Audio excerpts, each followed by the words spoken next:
Me presento, soy Lucía Schottländer, soy egresada del Moorlands y también mamá de Fermín y de Paz, que van a segundo grado y a sala de 5 de St. Catherine's. Soy médica, neuróloga, especialista en neurogenética y medicina genómica y actualmente directora científica del Instituto de Medicina Genómica del Hospital Austral e investigadora del CONICET. Y bueno, la idea era darles un pantallazo de lo que es la medicina genómica, contarles un poco. Yo generalmente cuando doy una charla, por lo general la hago de forma estructurada, como con un índice, voy tema por tema, pero bueno, como hoy me dijeron que era una unconference, la idea sería como contarles algunos conceptos básicos y que me hagan preguntas de lo que quieran, ¿sí? Así que bueno, me gustó esto de decir, bueno, lo esencial, todos conocemos, por supuesto, esta ilustración de Le Petit Prince, que lo esencial es invisible a los ojos, y bueno, yo en lo que es mi especialidad, creo que la medicina genómica es un área esencial que se está desarrollando muchísimo en los últimos años y que cada vez nos está trayendo mejores resultados y también mayores desafíos, ¿no? Como les decía, es una disciplina emergente de las ciencias biomédicas y que el objetivo principal es interpretar y utilizar la información genómica y todos sus derivados, que son las otras ómicas, que son la transcriptómica, la metabolómica, etcétera, en pos de mejorar el cuidado clínico de una persona, ¿sí? Ya sea a nivel terapéutico como también a nivel preventivo. Me encanta esta definición de Francis Collins, que fue uno de los directores del proyecto Genoma Humano. Él lo describe al genoma como un manual que le dice, digamos, a nuestro organismo cómo tiene que desarrollar cada órgano. Es un libro de historia, porque nos dice de dónde venimos y hacia dónde vamos.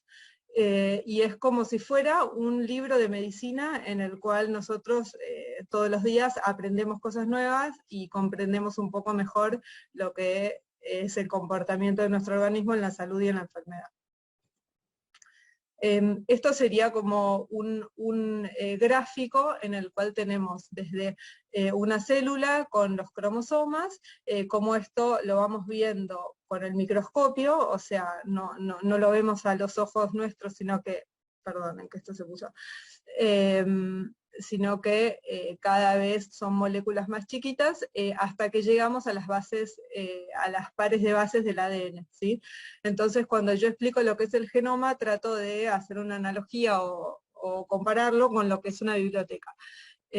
Las células serían la biblioteca, los genes vendrían a ser, los cromosomas vendrían a ser los libros, los genes vendrían a ser las hojas de esos libros, y los pares de bases de nuestro ADN vendrían a ser las letras que están dentro del libro, ¿sí? Y bueno, ¿esto qué quiere decir? Que el genoma humano es súper complejo, todos tenemos aproximadamente 3.000 millones de pares de bases, más de 30.000 genes codificadores de proteínas, y a pesar de todo esto tenemos 99,6% de identidad interindividual, es decir, que somos todos parecidos como especies, pero a la vez tenemos 4 millones de diferencias que nos hacen diferentes, ¿sí? En el 2001 fue el primer borrador del proyecto Genoma Humano. Esto, si bien se terminó de completar en el 2003, comenzó alrededor de 1980 con diferentes estrategias, inicialmente positional cloning, después secuenciación de Sanger, genotipificación dirigida, se generó el International HuBMAP Project, se comenzaron con los estudios de asociación genómica, posteriormente el proyecto de los 1000 genomas, y el último proyecto así a gran escala fue el de los 100.000 genomas de Inglaterra. Lo que ven abajo en esta diapositiva son cómo fueron evolucionando las tecnologías que permitieron que conozcamos el genoma de referencia con el cual hoy en día nosotros podemos comparar los datos que obtenemos de los pacientes, ¿sí? Esto por supuesto que fue acompañado de una gran reducción en el costo por genoma o por estudio genómico que permitió el desarrollo de esta área. Este es un ejemplo de algunas máquinas, que son unas máquinas de Illumina, que se utilizan para secuenciar a gran escala, y de las instalaciones computacionales que se necesitan para manejar, por supuesto, estas grandes cantidades de datos, ¿no? Hoy en día es mayor el desafío en la interpretación de datos que en la generación de datos. ¿Y qué es esto? Big Data, ¿no? Todos hablan de Big Data hoy. Estos ceros y unos no los estoy poniendo como algo de, digamos, como un cartoon, sino realmente cuando nosotros secuenciamos con Next Generation Sequencing o secuenciación masiva o secuenciación de segunda generación, lo que nosotros obtenemos de estas máquinas que yo les mostraba antes son ceros y unos. Y esto después se traduce en las letritas que tenemos en el ADN, que son A, C, T y G. Y cuando eso lo mapeamos al genoma de referencia, nos damos cuenta en qué lugares cada persona tiene variaciones genómicas, ¿sí? Estos pueden ser en algunos casos polimorfismos que están presentes en la mayoría de la población, y en otros casos pueden ser mutaciones patogénicas. En los medios, bueno, hubo varios hitos. El primer chico salvado por secuenciación de ADN, que básicamente fue un caso de un niño que tenía una inmunodeficiencia y que se le pudo realizar un trasplante de médula ósea, y con eso evolucionó muy bien. Por otro lado, cuando Angelina Jolie se supo que tenía una mutación en en un gen causante de cáncer de mama, se realizó una mastectomía, y si bien hoy en día no es una recomendación estandarizada para todos los pacientes, digamos que lo que hizo fue que la gente tome conciencia de las posibilidades que existen en esta área y cómo puede servir para prevenir cierto tipo de enfermedades. Y el mayor logro que existió en los últimos años es el desarrollo de la terapia génica para pacientes con atrofia muscular espinal, que es una enfermedad muy, muy severa de la infancia, y que bueno, ya está aprobada la terapia génica, y esto cambia significativamente el curso de la enfermedad.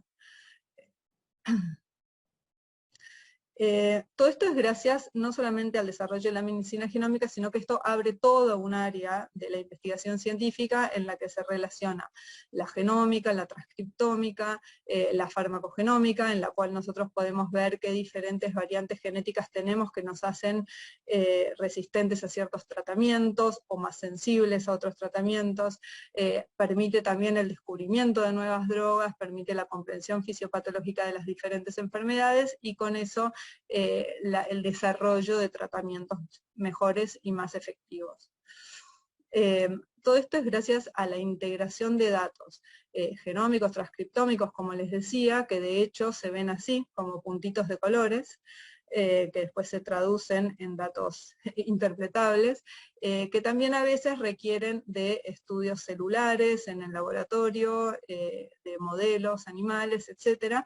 Y toda esa interpretación y ese conjunto de datos es lo que nos lleva a comprender mejor las enfermedades, la fisiología de los diferentes organismos, y como consecuencia tratamientos y prevención de enfermedades, ¿sí? Esto es un ejemplo del proyecto de los 100.000 genomas, en el cual yo participé y sigo participando, del área de neurología, un poco de, digamos, las diferentes áreas en las cuales fuimos estudiando los distintos pacientes, ¿sí? Esto es un ejemplo de cómo uno puede investigar sus ancestros genéticos, que si bien en este caso es solamente a modo ilustrativo y no tiene ningún sentido clínico, digamos, ninguna aplicación clínica, es interesante y hay gente que le gusta investigarlo. Entonces esto se ve como si fuera, esto se le llama Principal Component Analysis, es un análisis bioestadístico en el cual uno compara los hallazgos genómicos de un paciente con los de todas las bases de datos de todas las poblaciones. Si bien algunas están más representadas que otras, esto te da una idea general de qué componentes genéticos uno tiene. Lucía, están levantando la mano en el chat. ¿Vos preferís que se haga al final las Yo no tengo preguntas? problema que me interrumpan, ¿eh? Si quieren interrúmpanme, lo que pasa es que yo ahora no veo a nadie, solamente háblenme y no hay problema que me hagan preguntas. Eligio quería hacer una pregunta. Sí, qué buena presentación y qué buen tema, Nitrat. La verdad que para mí es ciencia ficción, pero es una realidad. Y la pregunta más que nada tiene que ver cómo estamos parados desde el punto de vista de país frente a todos estos avances. ¿Somos protagonistas en todas estas investigaciones, desarrollo, o somos de alguna manera espectadores? ¿Cómo estamos como país en este tema? Porque parece ser un tema súper importante. Bueno, la realidad es que lo que estás justo mencionando es un tema que para mí es muy relevante, porque yo viví muchos años en el exterior y volví a Argentina hace poco, y no me está resultando fácil insertarme. Si bien se está empezando a desarrollar, seríamos más como, por ahora, espectadores, yo diría. Hay algunos proyectos muy interesantes en camino, pero bueno, todavía, es un país en el que todavía esto está en, digamos, un desarrollo incipiente. Por otro lado, gracias a la conectividad que tenemos en este momento, esto nos permite tener acceso a todos los descubrimientos y desarrollos que se hacen en otros lados, con lo cual yo creo que lo más importante, porque tal vez no tenemos todos los medios para estar a la misma altura que otros países en el desarrollo científico, pero sí podemos entrenar a los recursos humanos necesarios para poder comprender y aplicarlo esto en nuestra población. Entonces, a través de colaboraciones científicas, médicas, clínicas, etcétera, uno puede ofrecer a la población y a la sociedad tratamientos y desarrollos de similar características de otros países. Pero bueno, todo se hace a través de colaboraciones. Es muy difícil que podamos hacer research de primer nivel acá en Argentina. Aunque hay lugares muy buenos. Cuando decís medios, siempre uno tiende a pensar que los recursos económicos pesan mucho. Porque el talento, uno tiene la idea de que, habiendo trabajado también en otros países, uno ve que la verdad es que tenemos talento argentino. Sí, sí. Por lo menos en mi área yo puedo dar fe tranquilamente, ¿no?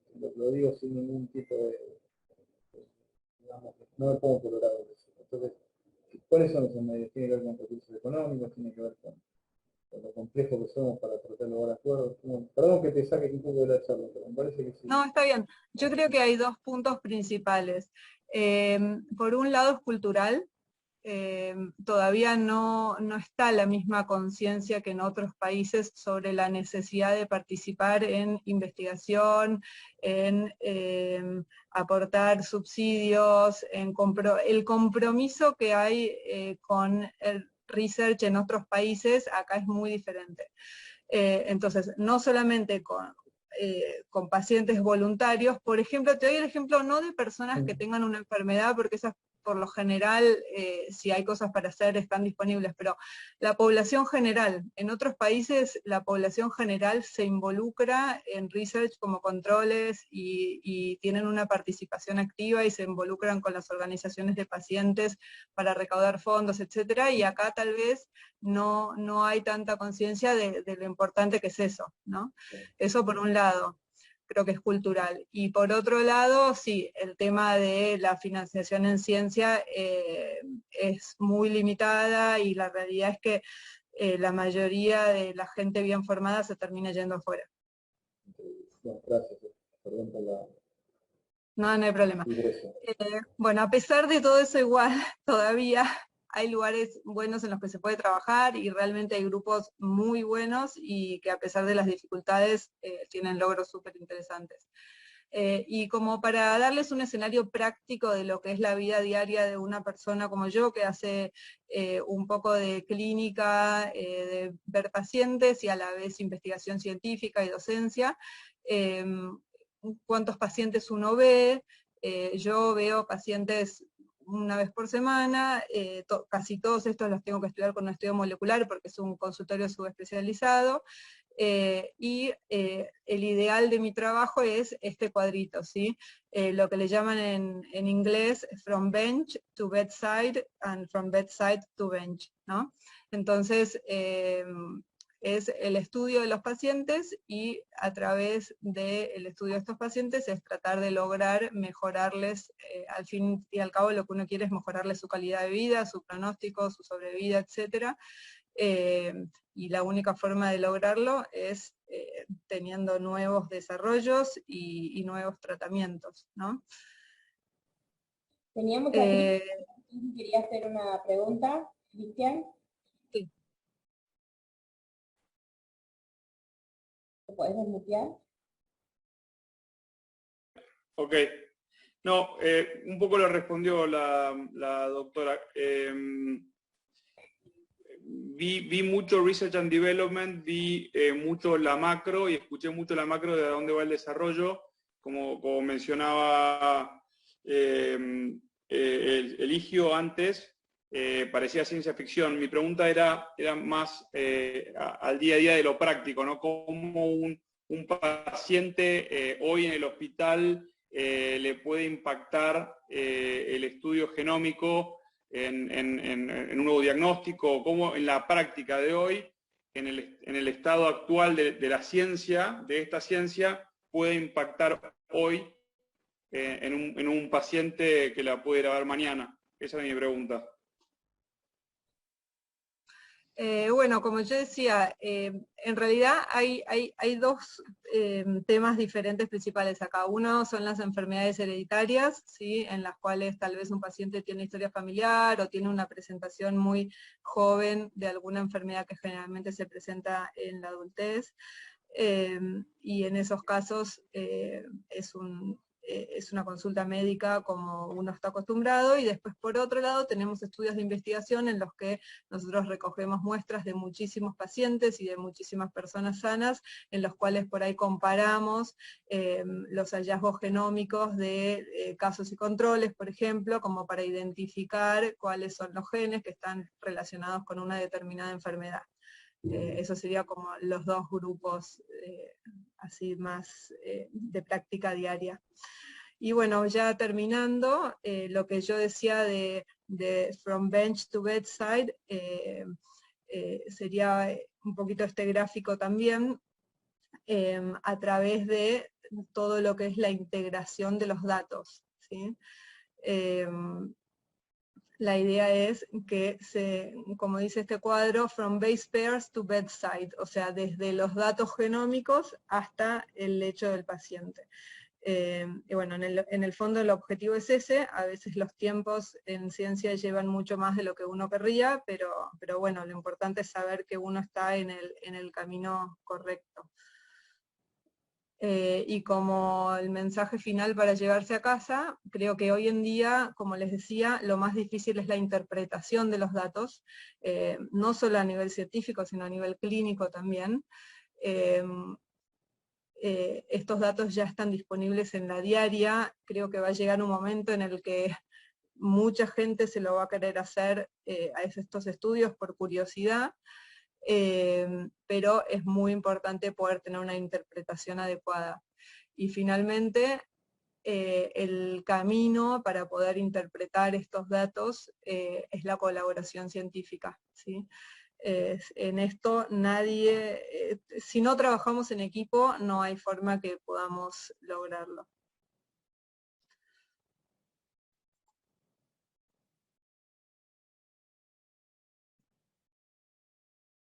Así que bueno, si alguien tiene alguna preguntita más, me avisa.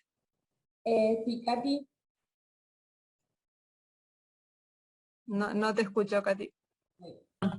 Perdón, no, ¿qué costo tiene hacer un estudio así? ¿No? O sea, ¿es algo que es posible para cualquier persona o el valor de hacer un estudio es muy costoso? ¿Cómo accede la persona común a hacer estos estudios? No, bueno, digamos, los que son estudios clínicos por una enfermedad determinada, todo va a depender dónde uno se lo haga, del país, de la cobertura que tenga. Muchas veces los estudios tienen indicación clínica y se los cubren sus prepagas, sus obras sociales, bueno, eso dependerá de la cobertura que tenga el paciente. Después hay otro tipo de estudios que también están disponibles, que son estudios más predictivos en la gente que quiere saber un poco más sobre su impronta genómica, y esos sí son estudios privados, que bueno, ahora no sé exactamente cuántos salen, pero bueno, es como les decía, fueron bajando muchísimo los precios y hoy en día ya son accesibles.